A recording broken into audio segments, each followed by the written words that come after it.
आवाज मराठी, सकारात्मक पारदर्शी पत्रकारिता। आरग हायस्कूलमध्ये स्नेहसंमेलनाची रंगत, सांस्कृतिक कार्यक्रमांसह पारितोषिक वितरण सोहळा। आरग हायस्कूल व junior college of arts, commerce and science यांच्या वतीने शनिवार दिनांक 10 जानेवारी 2026 ते मंगळवार दिनांक 13 जानेवारी 2026 या कालावधीमध्ये वार्षिक स्नेह संमेलन विशेष कार्यक्रम संपन्न होत आहे।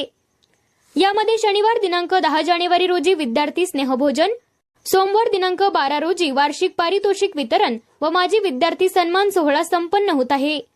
या कार्यक्रमाचे अध्यक्ष माननीय श्री तुकाराम आत्माराम पाटील, कार्याध्यक्ष आरग शिक्षण संस्था आरग, तसेच प्रमुख पाहुणे म्हणून छत्रपती पुरस्कार प्राप्त माननीय श्री उत्तमराव पाटील, आंतरराष्ट्रीय कुस्ती कोच कोल्हापूर हे उपस्थित राहणार आहेत।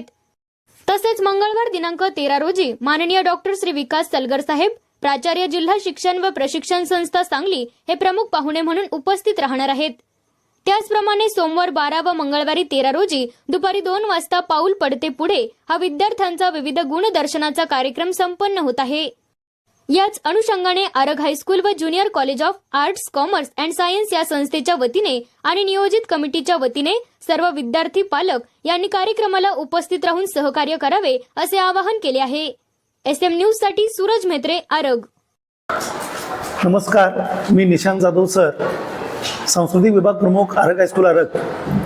दरवर्षीप्रमाणे आरग शिक्षण संस्थेचे आरग हायस्कूल व junior college of arts, commerce and science या विद्यालयाचा वार्षिक स्नेह संमेलन उद्या शनिवार दिनांक 10 जानेवारी ते मंगळवार दिनांक 13 जानेवारी अखेर संपन्न होत आहे। या 3 दिवसाचं नियोजन अतिशय परफेक्ट केलेलं आहे।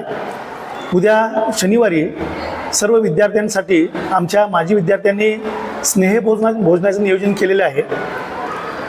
त्याशिवाय सोमवार आणि मंगळवार या 2 दिवशी वार्षिक पारितोषिक वितरण समारंभ आणि विद्यार्थ्यांचा विविध गुणदर्शन कार्यक्रम संपन्न होत आहे। गेल्या 7 ते 8 वर्षापासून आम्ही वार्षिक पारितोषिक वितरण समारंभामध्ये आमच्या शाळेतील जे माजी विद्यार्थी की ज्या विद्यार्थ्यांनी आपापल्या क्षेत्रामध्ये उत्तम कामगिरी केलेली आहे अशा विद्यार्थ्यांना शाळेमध्ये बोलवतो आणि त्यांचा यथोचित सन्मान करतो आणि त्या सन्मानित केलेल्या पाहुण्यांच्याकडूनच आमच्या विद्यार्थ्यांना पारितोषिकाचं वितरण करत असतो। आणि या सर्व गोष्टीचा परिणाम असा झाला आहे की ज्या माजी विद्यार्थ्यांना आम्ही सन्मानित करतो ते विद्यार्थी या शाळेतून जाताना देणगी रूपाने आम्हाला काही गोष्टी देतात आणि त्यामुळं एक 20 ते 25 लाखाचा उठाव आम्ही या माध्यमातून करू शकलो। आणि विविध गुणदर्शनच्या कार्यक्रमामध्ये सर्व वर्ग शिक्षकांनी आणि आमच्या विभागातील सर्व सदस्यांनी अतिशय चांगल्या प्रकारचे पारंपरिक नृत्य वगैरे आयोजित केलेले आहेत। या वर्षीचं वैशिष्ट्य म्हणजे सोमवार आणि मंगळवार या 2 दिवशी आम्ही सकाळी 10:30 ते 1 वार्षिक पारितोषिक वितरण समारंभ आणि दुपारी 3 ते 5 हा विविध गुणदर्शनाचा कार्यक्रम हे 2 दिवसामध्ये सेम पॅटर्न आपण राबवत आहोत आणि त्यामुळे जास्तीत जास्त पालकांनी या कार्यक्रमाला उत्स्फूर्त प्रतिसाद द्यावा अशी मी आमच्या शाळेच्या आणि विभागाच्या वतीनं हार्दिक विनंती करतो।